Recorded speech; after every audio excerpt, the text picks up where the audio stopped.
Om Namo Bhagavate Vasudevaya. Om Namo Bhagavate Vasudevaya. Om Namo Bhagavate Vasudevaya.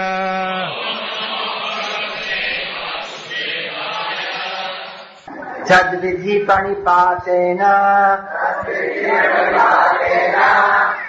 pariprashnena sevaya upadekshyanti te jnanam jnaninas tattvadarshinaha. Translation. Just try to learn the truth by approaching a spiritual master. Inquire from him submissively and render service unto him. The self-realized souls can impart knowledge unto you because they have seen the truth. Purport. The path of spiritual realization is undoubtedly difficult. The Lord therefore advises us to approach a bona fide spiritual master in the line of disciplic succession from the Lord himself. No one can be a bona fide spiritual master without following this principle of disciplic succession. The Lord is the original spiritual master, and a person in the disciplic succession can convey the message of the Lord as it is to his disciple. No one can be spiritually realized by manufacturing his own process, as is the fashion of the foolish pretenders.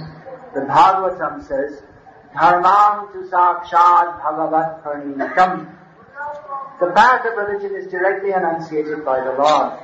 Therefore, mental speculation or dry arguments cannot help lead one to the right path, nor by independent study of books of knowledge can one progress in spiritual life. One has to approach a bona fide spiritual master to receive the knowledge.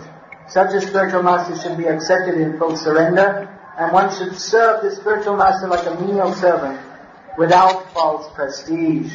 Satisfaction of the self-realized spiritual master is the secret of advancement in spiritual life. Inquiries and submission constitute the proper combination for spiritual understanding. Unless there is submission and service, inquiries from the learned spiritual master will not be effective. One must be able to pass the test of... So as you have seen, there's just been an initiation ceremony here. And in many ways we could say this is a major purpose of this temple. We, or the devotees here, are constructing a gorgeous temple for the service of Shri Radha and Krishna. So the aim is that people will come and serve Krishna. Mostly people come to temples for darshan. They think we shall come and get the blessings of the Lord, then we shall go. Do you need a seat, Mataji? You need a seat? And especially if there's a very big, gorgeous temple, people like to come to see. In fact, this is a tourist area. In the cities where ISKCON has big, opulent temples, our temples are on the tourist circuit. Just like in Mumbai, we'll find so many tourist buses. So they come from all over India. Many come from Tamil Nadu also. And they take the tourists to see the gateway of India. And then there's one famous Ganesh temple, and there's one mosque in the middle of the sea. And there's so many things to see. And they'll also come to the ISKCON temple, and then they'll go to the beach. After going to the temple, they'll go to the beach and they'll ride on camels and things like this. So going to the temple, it's a kind of almost like an entertainment or tourist attraction. Of course, when the people come, they're in a different mood, they're very respectful. So it may be like this here also, that many people will come here, they'll come to this area for going to the water park, and then they may also come to the temple. We came for some fun. So we heard there's a nice temple, ISKCON temple, so we might also come and get some blessing of God. So building these temples, it actually is meant to appeal to the public. Because one who is at heart a devotee of Krishna doesn't need a big temple to serve Krishna. Devotee of Krishna will serve Krishna in any circumstances. ISKCON's activities are going on even in countries where they can't build an ISKCON temple. Countries like Saudi Arabia and Iran. But these big temples, they are especially to attract the general public who don't have a very good or very clear idea of what it means to serve Krishna. Now the idea is that the service of Krishna should go on very nicely in these temples. There should be very opulent deity worship and continuous kirtan and lectures on the science of Krishna consciousness, so that when people come, they'll get an impression of the very strong Krishna conscious atmosphere. And of course they should take the books of Prabhupada. The idea is to awaken people's consciousness to the need for developing Krishna bhakti. Utishta, Jagrata, Prapya, Varam, Nibodhata. Kathopanishad says, get up, wake up, attain the required goal of human life. So that goal of life is Krishna consciousness. So we can say that the purpose of the temple is to bring people to Krishna, and that commitment to serve Krishna is solidified by the act of initiation. Of course, initiation is not the end of spiritual life. It's not the ultimate goal. The goal is to develop Krishna prema, which is based on surrender and service to Krishna. But there's a vast difference between the casual visitor to the temple and one who dedicates his life in the service of Krishna by taking initiation. Because this initiation, at least as it's administered in ISKCON, is not a very light thing. There are many gurus who give initiation just like water.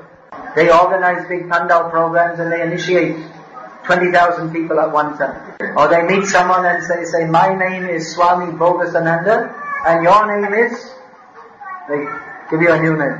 Oh, I got initiated. What happened? But there is no meaning to such initiation because there is no commitment, neither by the guru nor by the disciple. That's just like people say, oh, this Swami has so many followers. You have to use the word follower, exactly, follower. He has 100,000 followers. No, follower. I want to use the word follower, exactly. Because I have to use. Anyway, I'm trying to make a. But what I say, they don't have any followers because there's nothing to follow. 100,000 sadhaka, but no sadhaka because there's no sadhana. So it is just ridiculous. Therefore, you see, we're asking, what are the 4 regulated principles that you have to follow? Krishna is the supreme pure, param pavitra. We cannot approach Krishna unless we lead a pure life. So therefore, we want to prepare people for initiation. At the same time, we shouldn't think that these 4 regulated principles are all in all. That is the sum total of Krishna Bhakti. We shouldn't think that ISKCON is just an organization which has some rules of pure living. The philosophy and teaching of the Gaudiya Vaishnava Sampradaya is that which distinguishes it from other systems of teaching. The greatest distinguishing feature is not that we don't drink tea or coffee, but that what is offered is Punakajvala Rasa Bhakti Shriyam, Chaitanya Mahaprabhu's highest gift of the topmost level of love of Krishna. So this initiation in the Gaudiya Vaishnava Sampradaya is ultimately meant to lead one to bhakti, following in the footsteps of the residents of Vrindavan. That cannot be attained by imitation, but by very carefully following the footsteps of the previous acharyas. In Chaitanya Mahaprabhu's teachings, Ramya Kachitupasana Bhaja Vadhuvargenaya Kalpita, the topmost form of bhakti is that which is given by the Vraja Gopis. What is the essence of the Vraja Gopis bhakti that we can immediately follow? We should not start dressing up like gopis and pretending, not like that. But the essence of their bhakti, which is so laudable, which is so exalted, is their mood of complete surrender and service to Krishna. So this essence, this service and surrender, this is the essence of Krishna bhakti. So this initiation means the formalization of the commitment to surrender to Krishna and serve Krishna without any personal desire.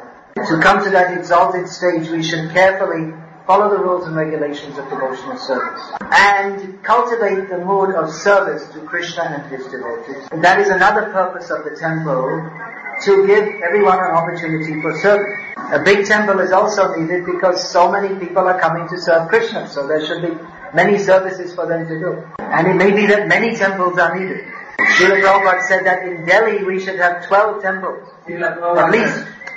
And Delhi now is double the size it was then, so maybe we need 24 temples, at least. Actually, every home should be a temple, and every heart should be a temple. So in this way we'll make Chennai empty, because everyone will go back to God, solving the population explosion. Of course, there are many other species of life, so they can come up from those species. But this temple is all auspicious. Just like you can see, there are so many buffaloes out here. So, buffalo birth is not very auspicious. But these buffaloes are very fortunate. They're all the time seeing devotees and hearing the kirtan. So, maybe in their next life they'll get initiated also. That happened in the Madhva Sampradaya. That Madhvacharya, he was always preaching, but what he was saying was so complicated no one could understand. He used to carry his books, so many, of course not books in those days, but parchment manuscripts. He used to carry them big pile on the cart pulled by the bullocks. So the bullock was doing seva to Madhvacharya.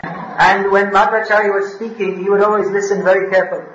So Madhvacharya's writings are very difficult to understand, but later on in his sampradaya there came a great Acharya called Jayatirtha, who explained all the teachings of Madhvacharya in a form that others could understand.